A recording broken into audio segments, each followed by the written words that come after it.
Hello students, in this video I will explain about how to solve numericals of gravitation. Students, before solving the numericals of gravitation, there are few points to be remembered, like how to get value of gravitational force of attraction between any two bodies. That is, we determine by this formula F is equal to G m product of the masses of the object upon square of distance between them, where G is universal gravitational constant and capital M and small m, these are the product of the masses, and R is the distance between their center. And mass of earth we need to remember, that is 6.0 into 10 raised to power 24 kg. Radius of earth, that is 6.4 into 10 raised to power 6 meter. And we must know the value of gravity, that is given by the formula G is equal to Gm upon R square. From this relation, students, we get very important information that gravity is independent upon the mass of the falling object. Look at here in this relation, there is no small m. Small m means the mass of object. Here capital M means the mass of the planet. Here the planet is Earth, and capital R is the radius of the Earth. So gravity is independent upon the mass of the falling object. Whether the object is heavy, whether the object is light, the gravity at a particular place is same. It is independent upon the mass of the falling object, and its value is 9.8 meter per second square. How we get this value? When we have substituted the value of G, universal gravitational constant, mass of earth, radius of earth, we get 9.8 meter per second square.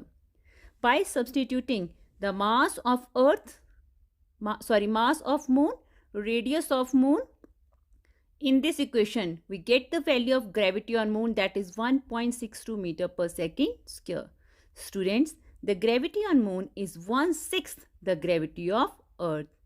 Students, always remember, radius of equator is greater than the radius of pole, and we know radius and the gravity, they are inversely related.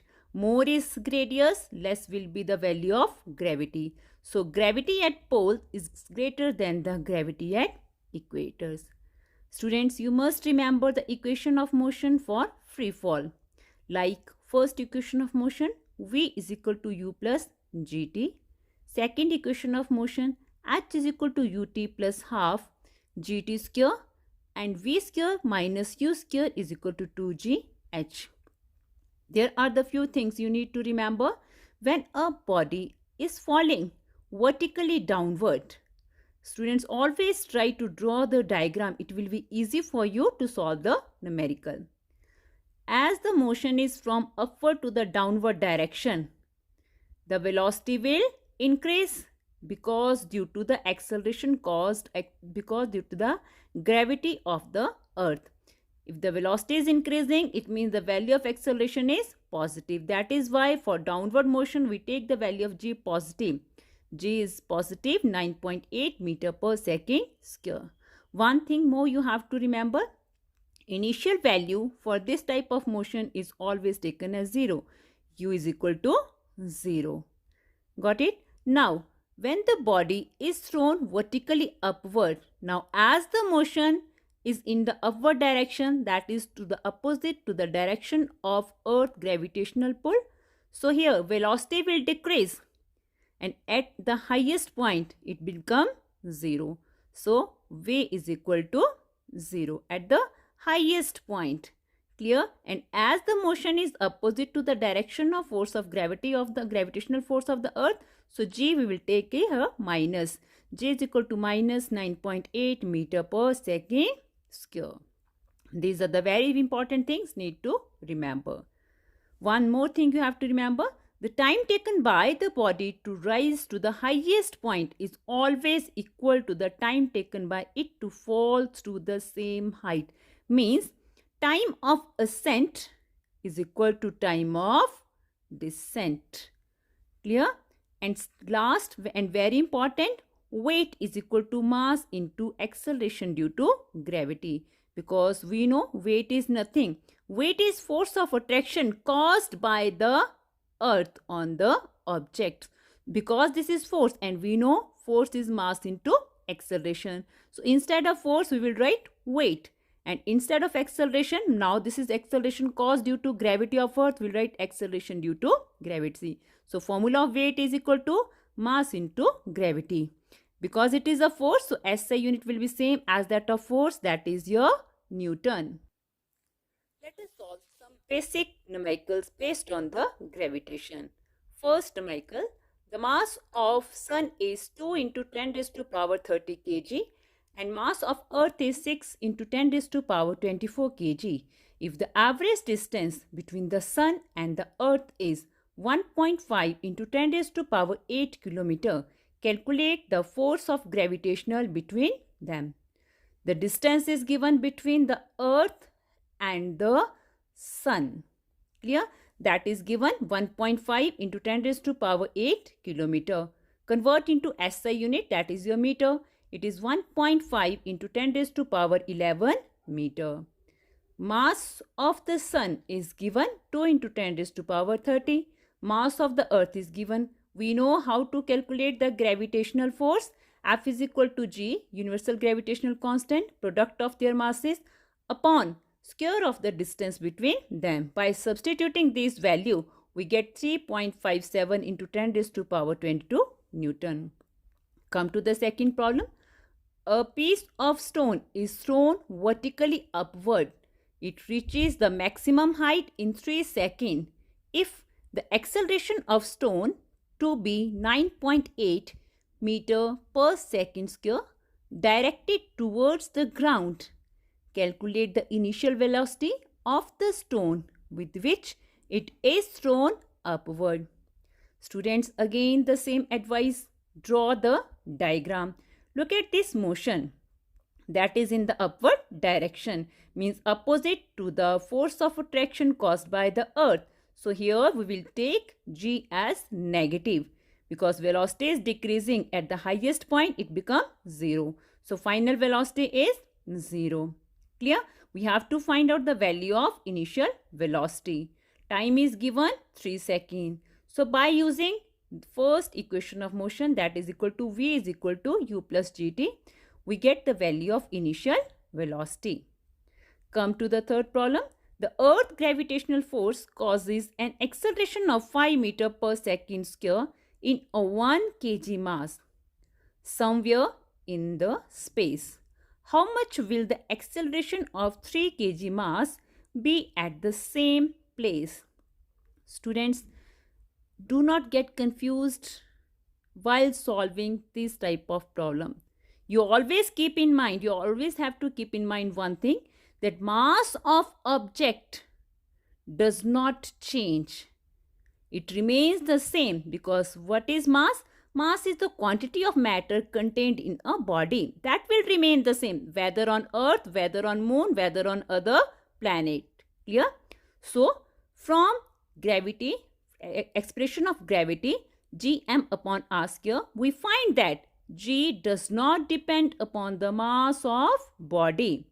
So, acceleration of 3 kg mass at the same place will also be 5 meter per second square. So, do not get confused about these type of numerical, because at the same place, gravity is same. So, mass is independent. Look at this relation. Mass is independent. So, value of gravity remain the same. The gravity does not depend upon the mass of the object. Come to the next problem. The weight of the man on earth is 150 Newton and on certain planet is 25 Newton. Take G is equal to 10 meter per second square on earth. We need to find out first thing, that is find the mass of man on earth and planet. Second, find the acceleration due to gravity on the planet. Now, weight on the planet is given to us. we know weight is equal to mass into acceleration due to gravity. So from this formula, weight is equal to mass into gravity. So mass is equal to weight upon gravity. We can calculate mass of man on earth, that is your 15 kg. Now here one thing you have to remember beta. Again the same thing, mass does not vary. It will remain the same whether on earth or whether on other planet. Clear? So mass on the other planet will also remain the same, that is 15 kg. Now weight on the other planet is given 25 Newton. So we can find out the acceleration due to gravity on the planet by using the relation weight is equal to mg. So g is equal to w, that is weight upon mass. 25 upon 15, that is 1.66 meter per second square. Come to the next problem. A stone is dropped from a height of 20 meter. What we have to find out? How long will it take to reach the ground? Second, what will be its speed when it hits the ground? Take value of g is equal to 10 meter per second square. Look at this diagram. What is given to us? A body, a stone is falling from the height. So take initial velocity as 0. Now the acceleration will be positive. Acceleration due to gravity will be positive because velocity is increasing and it is in the direction of force of attraction caused by the earth. Height is given to us 20 meter. We have to find out the time and the velocity with which it hits the ground. So first, by using this relation h or s, h is equal to ut plus half gt square. Substitute the value. We will get time is equal to 2 seconds. Now for a freely falling body, now we need to find out the velocity. So we can use this equation v square minus u square is equal to 2gh, because we know the value of u, that is your 0. We know the value of acceleration due to gravity and we know the value of height. From this, by using this equation, we get the velocity with which it hits the ground, that is 20 meter per second. Come to the next problem. A ball is thrown vertically upwards with a velocity of 49 meter per second. Calculate the maximum height to which it rises. Second, the total time it takes to return to the surface of the earth. So this type of motion, I have drawn the diagram. Just look at this motion beta.